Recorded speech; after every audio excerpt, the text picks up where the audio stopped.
Vous écoutez Radio Lomé, il est 12h30.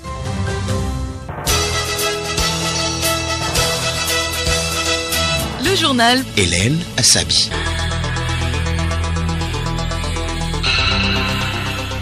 Mesdames et messieurs, bonjour et merci de nous rejoindre pour le journal. À la une, l'Office togolais des recettes OTR veut lutter contre les pratiques illicites provoquant un écart entre les taxes potentiellement dues et des montants perçus. Un système automatisé de marquage de produits sera lancé le 1er septembre prochain. L'Organisation mondiale de la santé OMS félicite le Togo pour sa politique efficace contre la consommation du tabac. Le professeur Vignon Koumako, coordonnateur du programme national de lutte contre le tabac, a reçu de l'OMS un prix honorifique destiné à saluer son action. RDC, l'inspection générale des finances révèle que le pays perd 5 milliards de dollars chaque année en exonération fiscale. Le gouvernement a décidé d'annuler toutes les exonérations injustifiées et les bénéficiaires devront payer d'importantes pénalités. Et puis sport football, une première pour Leipzig qui disputera une demi-finale de la Ligue des Champions.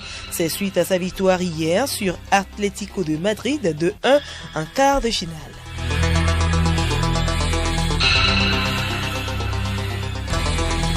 radiolomé.tg.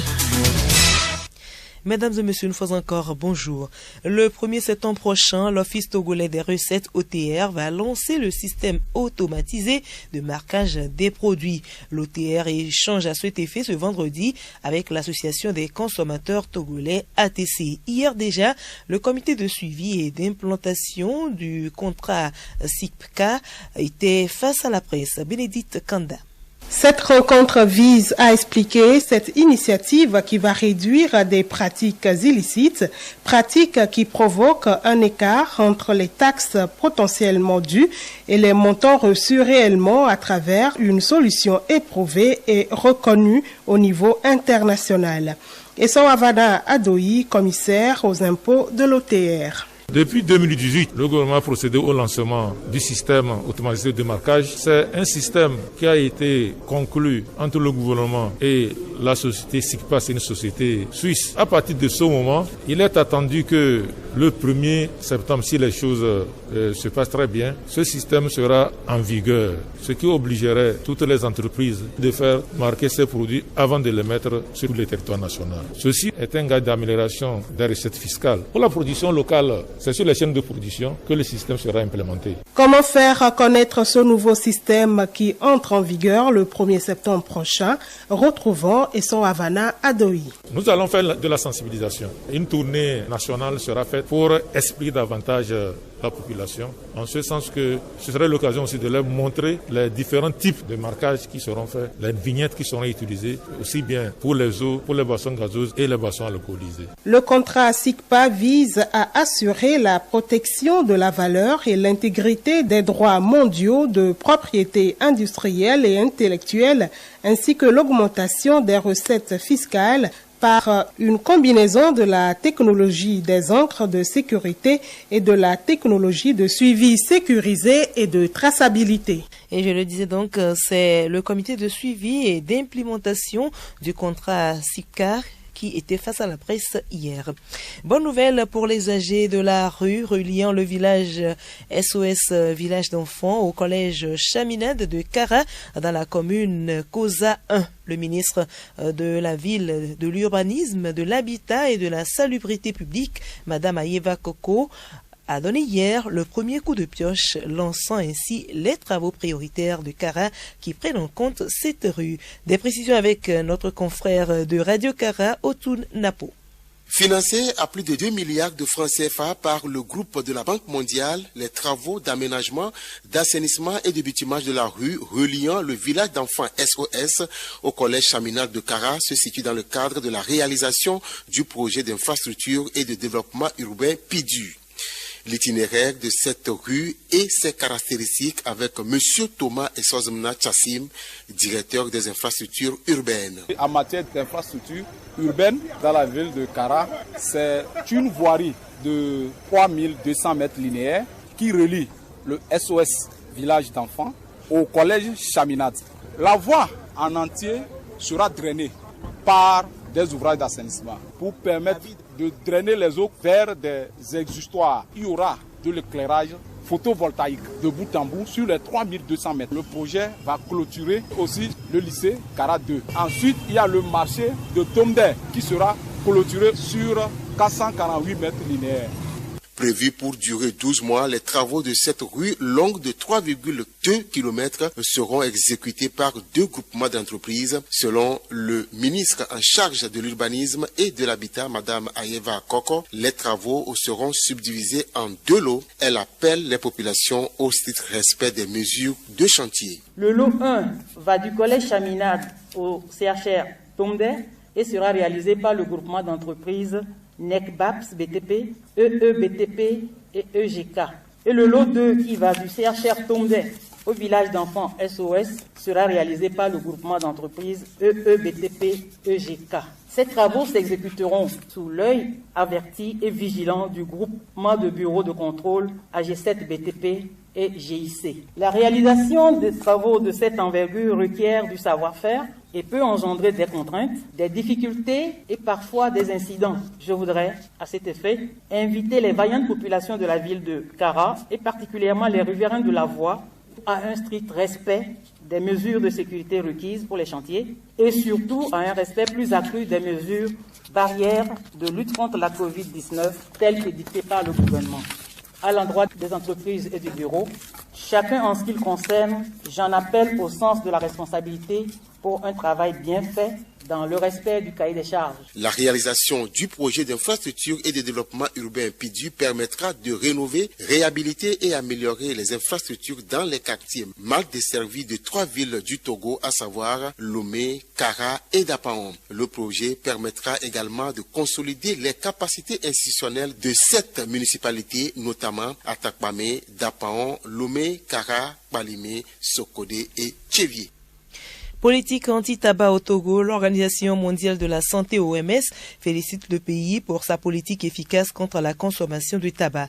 Le professeur Vignon Koumako, coordonnateur du programme national de lutte contre le tabac, a reçu de l'OMS un prix honorifique destiné à saluer son action. Nous félicitons le professeur Koumako pour tous ses efforts dans la lutte contre ce fléau. Nous espérons qu'il va continuer à être un pionnier, le champion et encourager d'autres à s'engager comme lui contre le tabagisme au Togo et en Afrique, indique l'OMS. Les Togolais fument de moins en moins. 12,5% de la population adulte est accro à la cigarette. Pour faire chuter la consommation, les mesures drastiques sont connues. L'OMS recommande d'imposer les taxes dissuasives. L'Amérique du Nord et les pays européens l'ont expérimenté.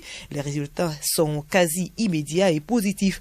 Au Togo, les prix des cigarettes restent bas, mais la contrebande alimente un réseau lucratif encore meilleur marché.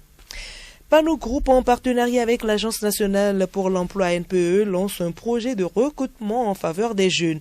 Dénommé Togo Navette, le dit projet concerne les jeunes ayant le niveau minimum du CAP, bac, toute série, voire la licence. Pour postuler au projet, il suffit de s'inscrire à la NPE, avoir l'âge compris entre 20 et 35 ans, être titulaire d'un permis de conduire avec 2 ans d'expérience et avoir un projet ou une idée de projet. Madame Nafissatou Nassifa Panou Bayor, directrice commerciale et des ressources humaines chez Pano Group. Les élèves pilotes deviendront des pilotes, bien évidemment, après la formation. Et en étant pilotes, évidemment, ils travaillent pour Togo Navette. Ils auront un CDD de 1 an, donc un contrat à durée déterminée de 1 an, renouvelable une fois. Donc, ce temps leur permet de mettre à point ou de finaliser leur projet et de voler de leurs propres ailes, tout en restant coachés. Pour les dossiers physiques, il faut s'adresser à la NPE. Pour les dossiers numériques, ce sera recrutement au singulier @anpetogo.org. Donc je répète, recrutement@anpetogo.org ou soit consulter le site www.anpetogo.org.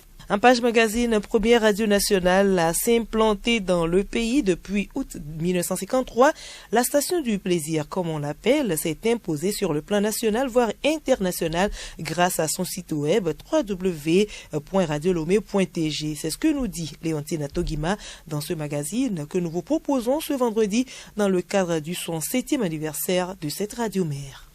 Tout à fait. La numérisation de la mer des radios a commencé dans les années 2000 avec la création du site web www.radioleme.tg en 2003. Ce site, qui ne pouvait qu'accueillir que 1000 internautes en direct à l'époque, peut de nos jours en recevoir un nombre illimité grâce au développement de la technologie.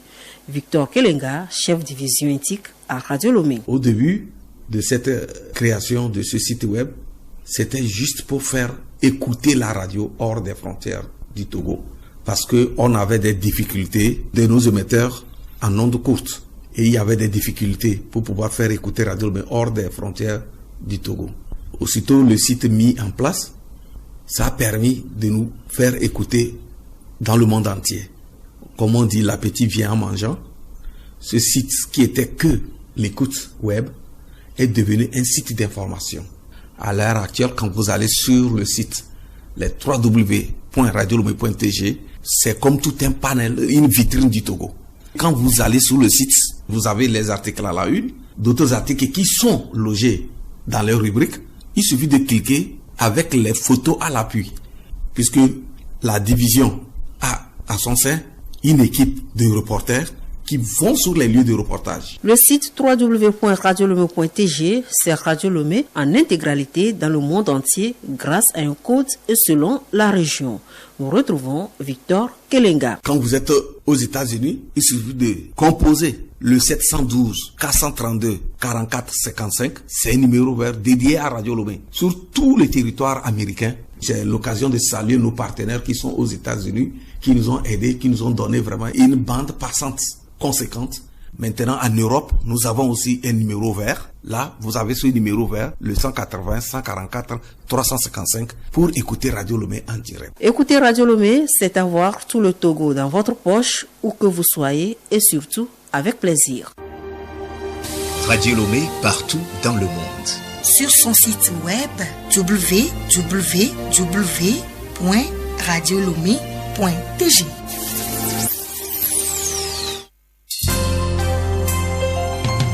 Le journal Hélène Assabi.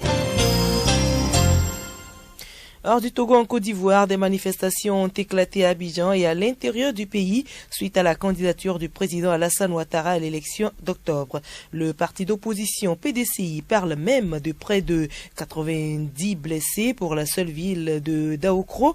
Hier, des groupes proches de l'opposition avaient à nouveau appelé la société civile à protester dans tout le pays.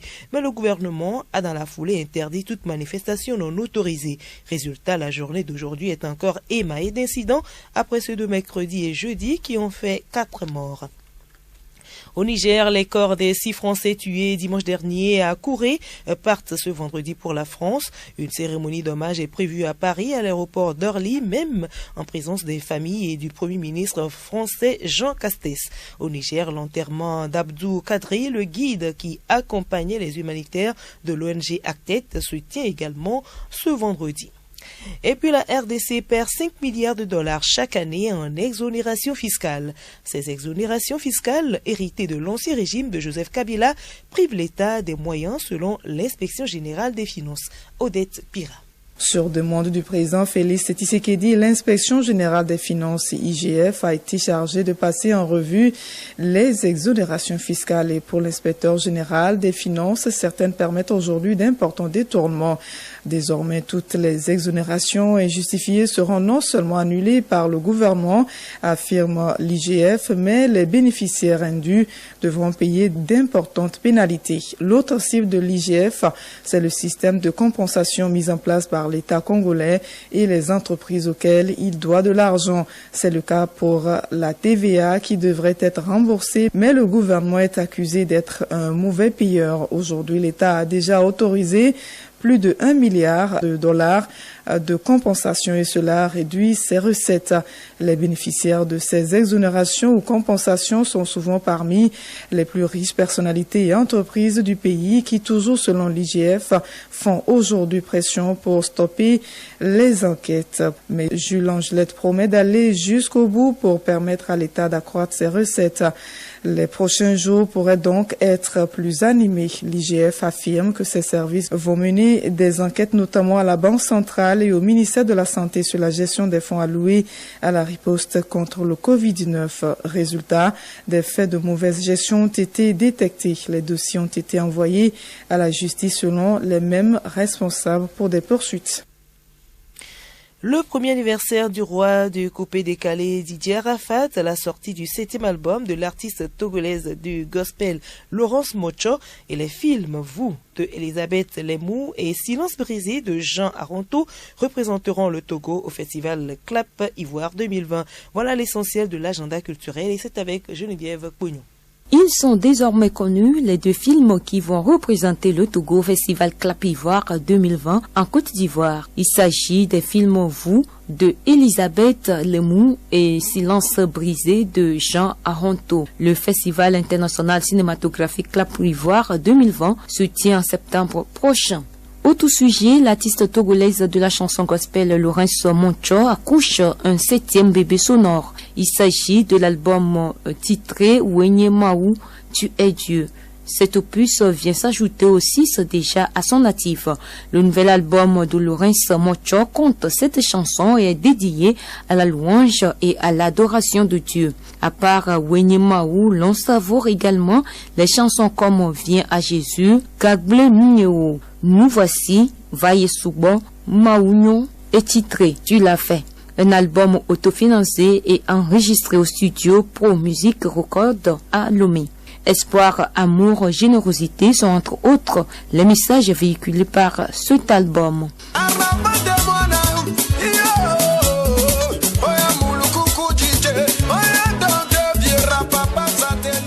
Parlons toujours en musique. La danse décalé coupé a passé un an sans son roi, l'artiste ivoirien DJ Arafat.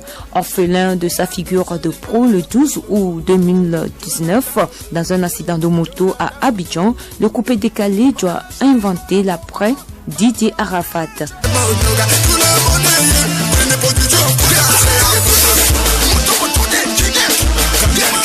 Le souvenir de l'artiste ivoirien un an après l'accident qui lui a coûté la vie reste un sujet qui continue de déclencher les passions, la fièvre qui s'était notamment manifestée lors des funérailles du Yoruba comme n'est guère retombée. En tout cas, la question de succession artistique d'Ange Didier Hon, le nom à l'état civil de Didier Arafat, s'oppose.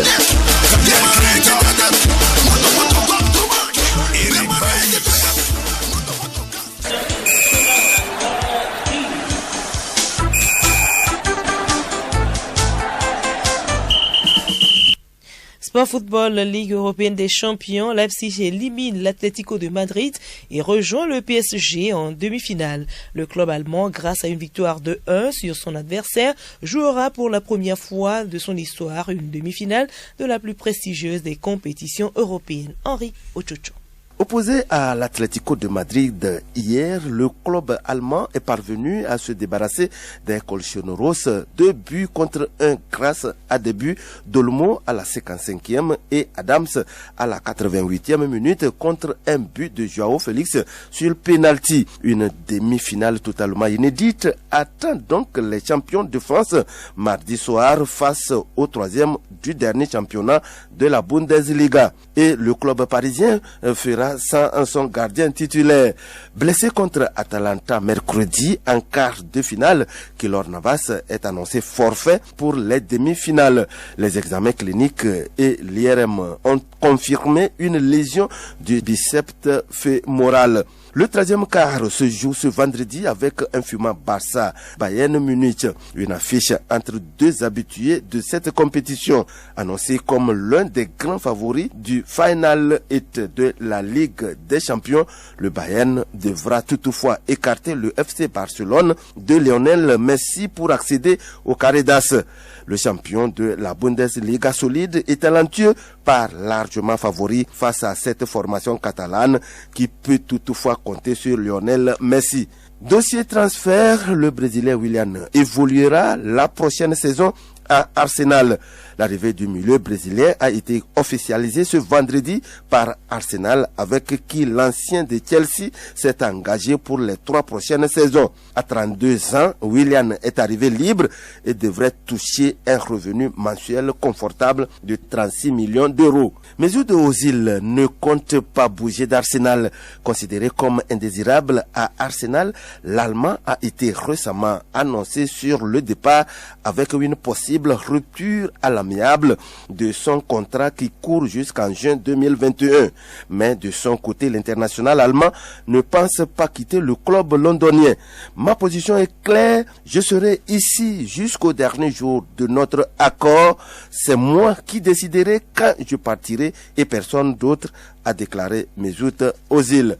Tennis pour terminer, Novak confirme sa participation à Cincinnati et à l'US Open. Le numéro 1 mondial avait exprimé quelques réticences et s'était donné le temps de la réflexion à annoncer qu'il serait de la partie. Mais ses rivaux, notamment Rafael Nadal et Roger Federer, sont forfaits à ce rendez-vous. Voilà, nous sommes ainsi arrivés à la fin de ce journal. Retenez pour l'essentiel que l'Office togolais des recettes OTR veut lutter contre les pratiques illicites provoquant un écart entre les taxes potentiellement dues et les montants perçus. Un système automatisé de marquage des produits sera lancé le 1er septembre prochain. Rubrique sensibilisation coronavirus à présent. Pour éviter d'être le vecteur du coronavirus, il faut appliquer avec rigueur les gestes barrières. La Russie a annoncé avoir développé le premier vaccin contre la Covid-19, mais des chercheurs dans plusieurs pays et l'OMS émettent des doutes sur la qualité et l'efficacité de ce vaccin. En définitive, pour l'heure, seules les mesures barrières font leurs preuves. Sensibilisation coronavirus est avec Juliette Camdet.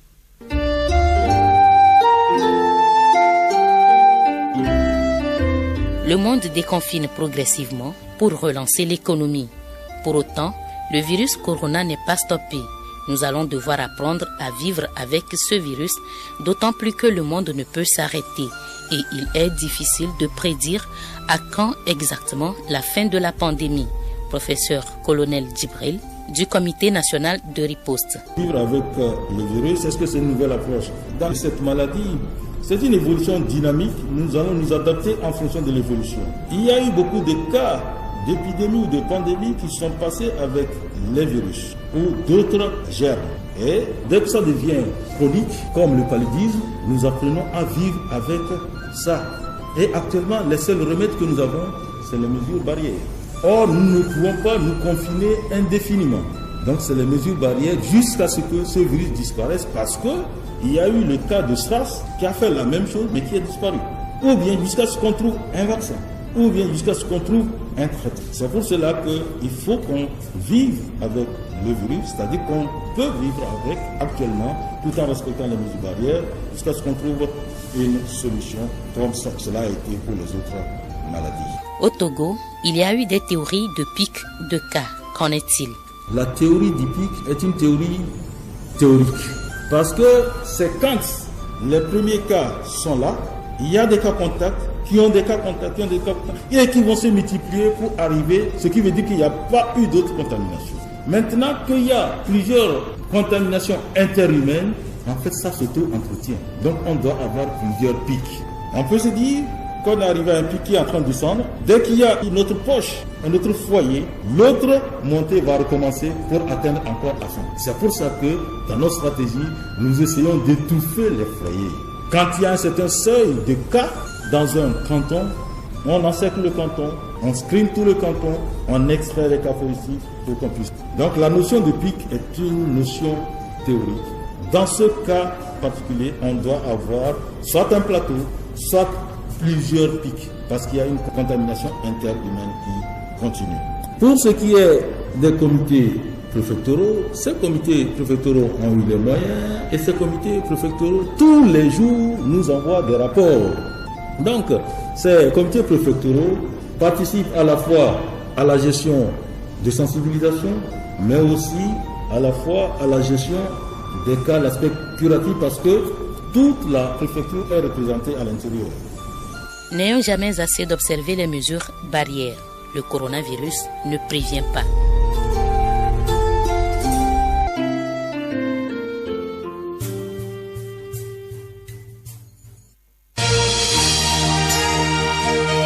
Radio Lomé, boîte postale 434, email radiolomé@radiolomé.tg. Radiolomé.tg